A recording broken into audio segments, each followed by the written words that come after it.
So now I want to pick up with font, spending some time there, and there's so much to do in font. We could spend hours. So there are three basic categories of font, and it's a bit important that you understand the difference. So there's something called a font family, and there are three basic types of font family. They're called serif, sans serif, and monospace. So serif, an example of what fonts are in that generic font family are Times New Roman and Georgia. And all of those fonts are characterized by are fonts that have small lines at the end of some of the characters. So if you were to, zoom in on this a little bit, you can see how the ends of them have these small lines. So if that's serif, then sans means without. So sans serif means these fonts do not have the lines at the end of the characters. So if you compare Arial and Verdana with Times New Roman in Georgia, you can definitely see the difference. If it's a little easier to see, we can go back to, it's a little easier to see if you look at the W3 Schools website. But here's serif with these lines. Here's sans serif without. And the last one is called monospace or monospace. I'm not really sure how to say it, but all monospace characters have the same width. So if you were to actually measure the width of all of these, they would all be the same. So that's something that I guess you could do with on your own. So on computer screens, sans serif fonts are considered easier to read than serif fonts. So they're saying Arial and Verdana are easier to read.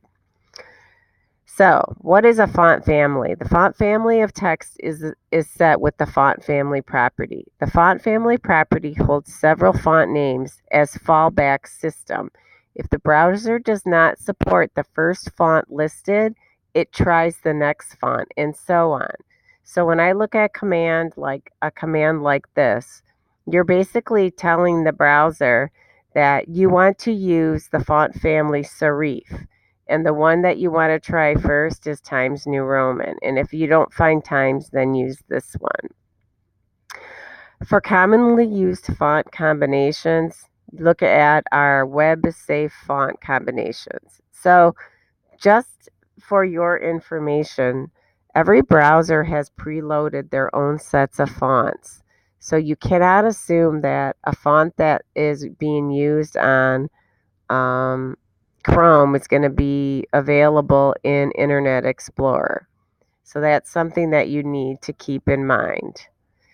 So below are some commonly used font combinations organized by generic family. So Georgia, um, Palatino Linotype Book Antique for the Palatino family, and Times New Roman Times for in the Times Serif family. So if you could spend all day on these combinations if you want, but I really don't want to do that. So let's go back and let's go ahead and look at some of this try it yourself stuff. So I want to try something that is going to make our page look different. So the one I want to try is I want to try this Arial Helvetica Sans Serif. So basically, you just have to say font family colon, give it two fonts from the family, and then tell the browser what generic family it's from. So we're going to copy this line of code. We're going to copy. And now when I go to my styling, I want to style everything in my entire website from that font family for now. So I'm going to go to the body tag and I'm going to do a control V. I'm going to copy that whole line of code. So now if I go to my browser and I just take a look at my home page and I do a refresh, you can immediately see the effect. All the text in the body, which is basically my entire website, has now been changed. So playing with text is very powerful, especially if you apply it to the body tag. Okay, I'm not sure why that's not scrolling up. And of course, you can go through all the different pages that you have, and you can confirm that that font has been changed everywhere.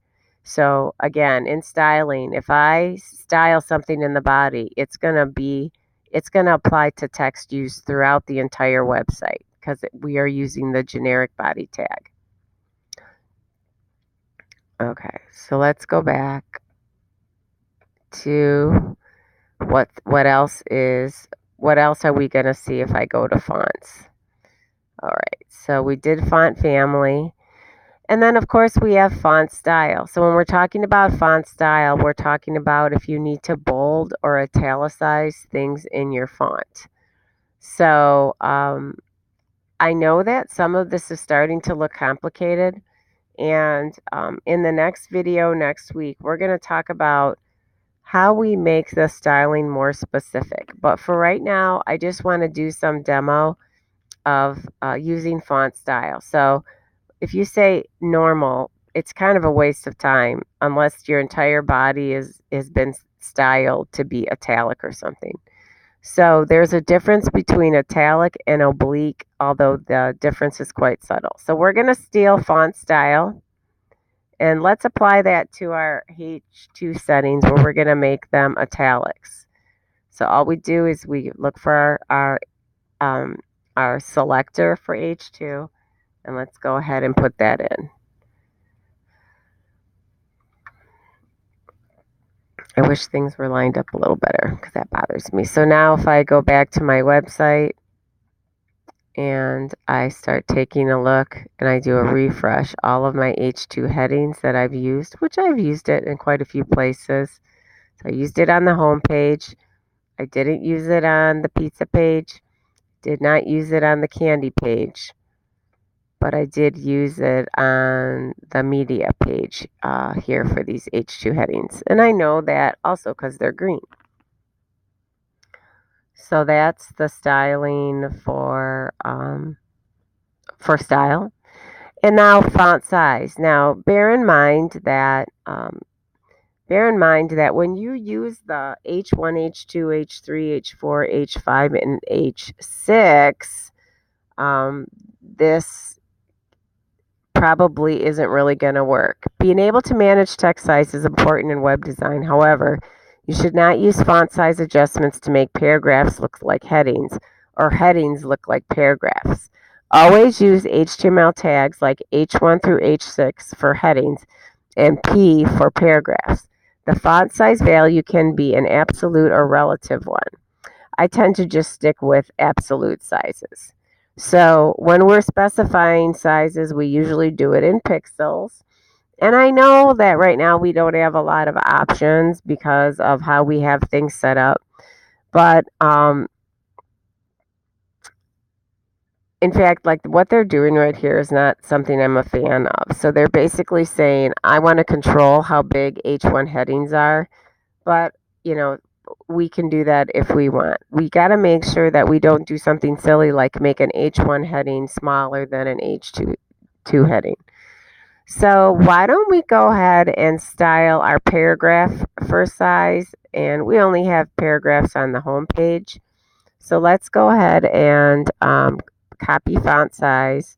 Let's go to our paragraph styling. And so we indented. And let's go ahead and make the size 20 because I think the default is 12. So let's go see what happens on our page.